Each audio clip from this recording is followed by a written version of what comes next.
गौरी, मैंने सारी उम्र पाप किए हैं, अब मरते समय मुझसे और पाप ना करवाओ। मैं अपनी जायदाद बेटे और बेटी में बराबर तकसीम करूंगा। कालू, तुम बीमार हो, क्या पता कल मर जाओ और तुम्हारी बेटी तो ब्याह कर बेगाने घर चली जाएगी। एक मेरा जग्गू ही तो आसरा देगा मुझे। तुम सारी जायदाद जग्गू के नाम कर दो। मगर गौरी, ये मगर वगर छोड़ दो, जैसा मैंने कहा है तुम वैसा ही करो। फिर कालू कौवा अपनी सारी ही जायदाद अपने बेटे जग्गू के नाम कर देता है और गौरी के लाए हुए पेपर्स पर साइन कर देता है। कालू कौवे की बेटी भी घर आ जाती है। पापा, आपको कुछ नहीं होगा, मैंने बुलबुल आंटी से बात की है, वो कल आएगी आपको देखने। मुन्नी मेरी बेटी, अब मुझे दवा की जरूरत नहीं है, मेरे कुछ ही सांस बाकी हैं। कालू, तुम अपनी बेटी से बातें करो और मैं अभी आती हूँ। फिर गौरी कौवी घर से बाहर चली जाती है। जग्गू बेटा, तुम यहाँ बैठे हो और वहाँ तुम्हारे पिता मरने वाले हैं। माँ, अगर मैं पिताजी के पास भी हूँगा तो क्या मैं बचा लूँगा उन्हें? क्या मैं कोई डॉक्टर हूँ? मैंने जायदाद तुम्हारे नाम करवा दी है और जायदाद के पेपर्स संदूक में संभाल दिए हैं। माँ, अगर पापा बच गए तो मेरा मतलब पापा अगर ना मरे तो क्या फिर भी मुझे जायदाद मिलेगी? इसलिए तो कहती हूँ, जाकर अपने पापा के पास बैठो। एक वो है तुम्हारी बहन मुन्नी, हर समय अपने पापा के पास ही बैठी रहती है। मुन्नी बेटी, जो मैंने किया वो सब तुम्हारी माँ के कहने पर किया है। बेटी, मुझे माफ कर देना। ऐसा कहते हुए कालू कौवे का सांस टूट जाता है और वो मर जाता है। पापा उठे, मुझसे बात करें। पापा, मुझे कुछ नहीं लेना, मुझे आपकी जिंदगी चाहिए। पापा। मगर कालू कौवा तो मर गया था। गौरी और जग्गू भी आ जाते हैं। मुन्नी, रो क्यों रही हो? क्या तुम्हारे पिताजी मर गए हैं? माँ, पिताजी हमें छोड़कर चले गए। चुप कर जाओ मेरी बेटी, तुम्हारे पिताजी बहुत तकलीफ में थे। अच्छा ही हुआ जो उन्हें तकलीफ से मुक्ति मिल गई। माँ, अब तो जायदाद मेरी ही है ना, पिताजी तो मर गए हैं। चुप कर जाओ और अपने पिताजी का अंतक संस्कार करके आओ। फिर जग्गू कौवा अपने पिताजी को एक टोकरी में डालता है और जाकर नदी में बहा देता है। पिताजी तो गए, अब जल्दी से जाकर अपनी अंगूर की बेल और 2 अमरूदों के पेड़ देख लेता हूँ। जग्गू कौवा जल्दी से उड़ता है और अपने खेत में जाकर अपनी जायदाद को देखता है। ये अंगूरों की बेल तो बहुत अच्छी है, इस पर तो अंगूर भी लगे हुए हैं और अमरूदों के दोनों पेड़ ही हरे भरे हैं। ऐसे ही कुछ दिन गुजर जाते हैं। गौरी, सुना है कालू ने अपनी सारी ही जायदाद जग्गू के नाम कर दी और मुन्नी को कुछ भी नहीं दिया। चिड़िया, हमारे यहाँ बेटियों को जायदाद में से हिस्सा नहीं दिया जाता। गौरी, तुम भी तो एक बेटी ही हो, तुम्हें बेटियों के बारे में ऐसी बात करते शर्म आनी चाहिए। चुप करके जाओ यहाँ से, हमें सब मालूम है क्या करना है और क्या नहीं करना। रात को गौरी कौवी, उसकी बेटी मुन्नी और बेटा जग्गू घर में लेटे हुए थे। जग्गू बेटा, अब जायदाद तुम्हारे नाम लगवा दी है, इसका ये मतलब नहीं है कि तुम हमें भूल ही जाओ। अब तुम पर पहले से ज्यादा जिम्मेदारी है। अपने पिता के बाद अब ये घर तुम्हें ही चलाना है। माँ, मैं कोशिश करूँगा। फिर दूसरे दिन जग्गू अपने खेत में जाता है और अंगूर की बेल सूख रही थी। ये अंगूर की बेल तो सूख रही है, अगर इसे पानी न मिला तो ये सूख जाएगी, मगर मैं इसे पानी कैसे दूंगा? ये तो बहुत मुश्किल काम है। थोड़ी दूर बैठा हुआ कौवों का पड़ोसी मिट्ठू जग्गू की बात सुनकर बोलता है। कालू के बेटे, तुम्हारे पड़ोस में मेरा खेत है, अंगूर की बेल को पानी देना सच में मुश्किल काम है और तुम्हारे 2 अमरूदों के पेड़ भी हैं। तुम ऐसा करो, ये अंगूर की बेल मुझे बेच दो और पैसे लो, पैसे ऐश करो, मौज मस्ती करो। ये सुनकर जग्गू कौवा खुश हो जाता है। अंकल मिट्ठू, मैं भी यही सोच रहा हूँ, पापा तो काम वाम कर लेते थे, मगर मुझसे ये सब नहीं होगा। आप ऐसा करें, ये अंगूरों की बेल खरीद लें। फिर मिट्ठू तोता जग्गू कौवे को कुछ पैसे देकर वो अंगूरों की बेल खरीद लेता है। जग्गू कौवा खुशी खुशी अपने घर की तरफ जा रहा था कि रास्ते में उसका दोस्त उल्लू मिल जाता है। दोस्त जग्गू, इस थैली में क्या है? मैं अपने अंगूरों की बेल बेच कर आया हूँ, पैसे हैं इसमें। जग्गू दोस्त, अगर तुम्हारे पास पैसे हैं तो चलो हम जुआ खेलते हैं। तुम देखना, तुम्हारे ये पैसे घंटों में ही दुगने हो जाएंगे। उल्लू दोस्त, सच? क्या तुम सच कह रहे हो? तो और क्या। फिर जग्गू अपने आवारा दोस्त उल्लू के साथ जुआ खेलने चला जाता है। माँ, अभी तक जग्गू भाई लौट कर नहीं आए। बेटी, आपके भाई को खेत में काम ज्यादा होगा, अब उस पर अपने पिता की जिम्मेदारी भी है। खेत में काम करना कोई आसान काम नहीं है। जग्गू भी घर आ जाता है। जग्गू बेटा, रसोई के लिए राशन लाए हो क्या? माँ, कल लाऊंगा। क्यों बेटा, क्या तुमने आज अंगूर नहीं बेचे थे? माँ, अंगूर क्या, मैंने तो आज अंगूर की बेल ही मिट्ठू पड़ोसी को बेच दी थी। जग्गू बेटा, ये तुमने क्या किया? अपने पिता के जाने के बाद अपनी जायदाद ही बेच दी। माँ, मुझसे काम नहीं होता। पैसे कहाँ हैं? वो पैसे तो जग्गू जुए में हार आया था, वो कैसे अपनी माँ को बताता, इसलिए वो झूठ बोलता है। पैसे मैंने बैंक में जमा करवा दिए हैं। फिर कुछ दिन गुजर जाते हैं। अब तो गोरी कव्वी के घर में खाने पीने को कुछ भी नहीं बचा था। रसोई से राशन भी खत्म हो गया था। मगर जग्गू कौवा अपने दोस्त उल्लू के साथ शराब पीने में मसरूफ था।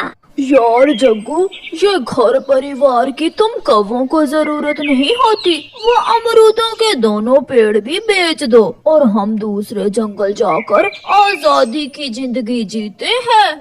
हाँ यार उल्लू, माँ भी रोज सुनाई करती है, खर्चा लाओ, घर के लिए राशन लाओ। जायदाद क्या मेरे नाम कर दी? माँ तो मुझे नौकर ही समझने लगी है। फिर जग्गू कौवा दोनों अमरूदों के पेड़ बेच देता है। मुन्नी मेरी बेटी, आज भी जग्गू अभी तक घर नहीं आया, मैं तो कल से भूखी हूँ। माँ, आप चिंता ना करें, अगर आज भी भाई कुछ ना लाया तो मैं कल से काम पर जाया करूँगी और अपनी माँ के लिए कमा कर लाऊंगी मैं। इतने में चिड़िया आती है।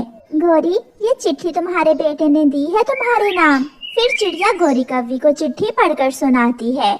माँ, मैं अपने दोस्तों के साथ आजादी की जिंदगी जीना चाहता हूँ, इसलिए मैं अमरूदों के पेड़ बेचकर दूसरे जंगल जा रहा हूँ। माँ, मुझे माफ करना, मगर मैंने अपनी ही जायदाद बेची है। ये सुनकर गोरी कव्वी जोरों से रोने लग जाती है।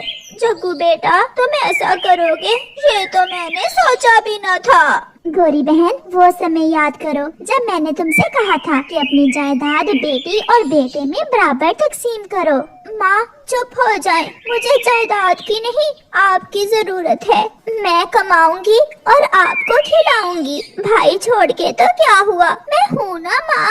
सुन लिया गोरी बहन, इसे कहते हैं बेटी का प्यार, सच्चा प्यार बिना किसी लालच के।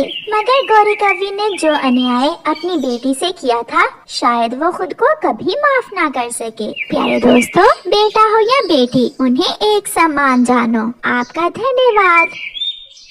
हर रोज सुबह सवेरे ही किसान की पत्नी अपने घर की छत पर कुछ अनाज, कुछ फल और एक कटोरी में पानी भरकर रख देती थी। छोटी चिड़िया वहाँ आती है। ये किसान की पत्नी बहुत दयालु है, ये हम छोटे पक्षियों का बहुत ख्याल रखती है। चिड़िया कुछ दाना खा लेती है और कुछ अनाज अपने बच्चों के लिए लेकर वहाँ से चली जाती है। मम्मा, आप हर रोज छत पर दाना क्यों रखती हैं?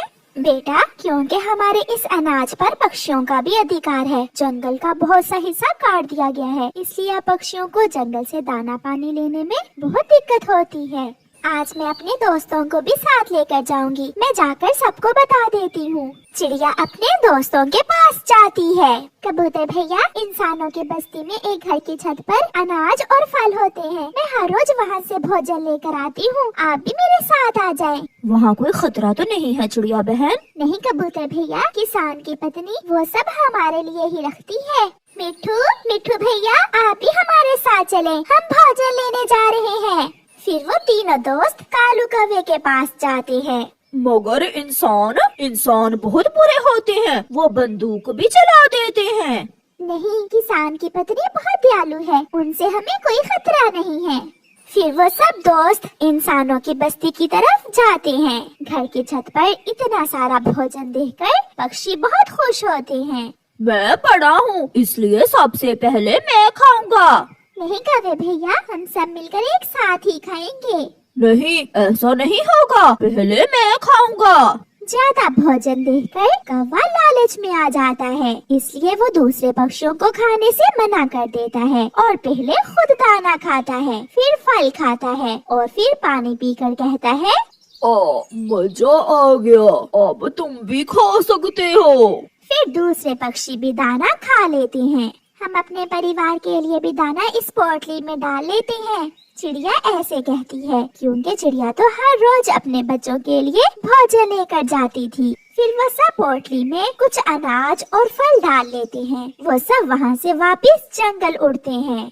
रास्ते में जाते हुए कालू कौवे के दिल में फिर से लालच आ जाता है। वो सब जंगल पहुँच जाते हैं। कौवे, आप हम सबका हिस्सा हमें बांट कर दे दो। कौन सा हिस्सा? मेरी पत्नी भी भूखी है और मेरा जग्गू बेटा भी। इस भोजन से तो उनका पेट ही भरेगा। चिड़िया, मैंने आपको मना भी किया था कि इस कौवे को साथ ना लेकर जाओ। इस भोजन में हम सबका हिस्सा है। कौवे भैया, मैंने ही तो आपको उस भोजन के बारे में बताया था। जो भी है, मैं इसमें से किसी को कुछ नहीं दूंगा। कौवा वो पोटली लेकर वहाँ से अपने घर चला जाता है। अपने पति के पास भोजन की पोटली देखकर गोरी बहुत खुश हो जाती है। कालू जी, आज से तुम इतना सारा भोजन कमा लाए हो। हाँ, अब से हमें भोजन की कोई चिंता नहीं है। किसान की पत्नी छत पर जितना भी भोजन रखेगी वो हम ही उठा कर ले आया करेंगे। तो फिर तुम्हें उनके साथ जाने की क्या जरूरत है? हम दूसरे पक्षियों से पहले ही इंसानों की बस्ती पहुंच जाएंगे और सारा दाना उठा लिया करेंगे।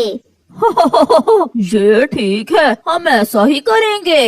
फिर दूसरे दिन कौवा और कौवी मुंह अंधेरे ही इंसानों की बस्ती में जाते हैं और किसान के घर की छत से सारा दाना उठाकर थैली में डाल लेते हैं। अब जल्दी से चलो कालू, ऐसा न हो कि दूसरे पक्षी हमें देख लें। वो वहाँ से भाग जाते हैं। दोस्तों, आज हम कालू कौवे को साथ नहीं लेकर जाएंगे। उसने कल भी हमें हमारा हिस्सा नहीं दिया था।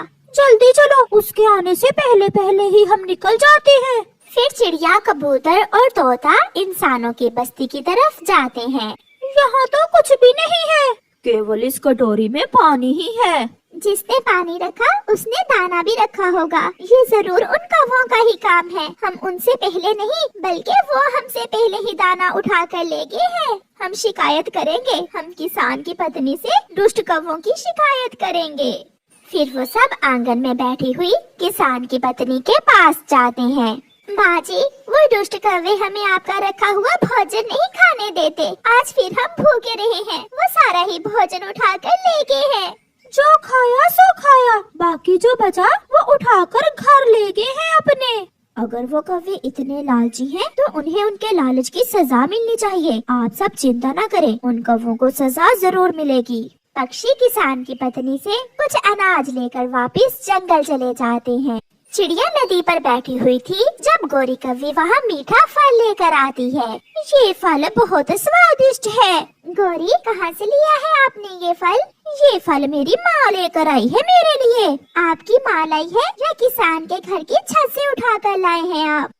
ना, हम तो आज इंसानों की बस्ती में गए ही नहीं। दूसरे दिन सुबह सवेरे ही कौवा और कौवी फिर से इंसानों की बस्ती की तरफ चले जाते हैं। मगर आज छत पर दाना नहीं था, बल्कि वहाँ एक पिंजरा पड़ा हुआ था जिसके अंदर कुछ अनाज और कुछ फल थे। कालू जी, यहाँ ये पिंजरा क्यों है? हमें इससे कोई खतरा नहीं है। किसान की पत्नी बहुत दयालु है, हमें उसे कोई डर नहीं है। ऐसा कहते हुए कालू कौवा पिंजरे में घुस जाता है। पीछे ही गोरी कौवी भी पिंजरे में जाती है। जैसे ही वो दोनों पिंजरे में जाते हैं, किसान की पत्नी रस्सी खींचकर पिंजरे का दरवाजा बंद कर देती है। कौवो, लालच बुरी बला होती है। इतना भी क्या लालच कि तुम अपने ही दोस्तों को धोखा देते हो। माँ जी, हमें माफ कर दे। माँ जी, हम लालच में आ गए थे, फिर हम कभी ऐसा नहीं करेंगे। थोड़ी देर बाद दूसरे पक्षी भी वहाँ आ जाते हैं। वो रहे लालची कौवे, वो रहे, वो पिंजरे में कैद हैं। किसान की पत्नी ने इन्हें अच्छी सजा दी है। अब ये कौवे जान जाएंगे कि दोस्तों का साथ जरूरी होता है। फिर पक्षी मजे मजे से भोजन खाते हैं। चिड़िया, चिड़िया बहन, प्लीज हमारी मदद करो। किसान की पत्नी आपकी बात मानकर हमें आजाद कर देगी, ताकि आजाद होने के बाद तुम दोनों फिर से हमारे साथ चालाकी करो और हमसे पहले पहले ही आकर भोजन उठा कर ले जाओ।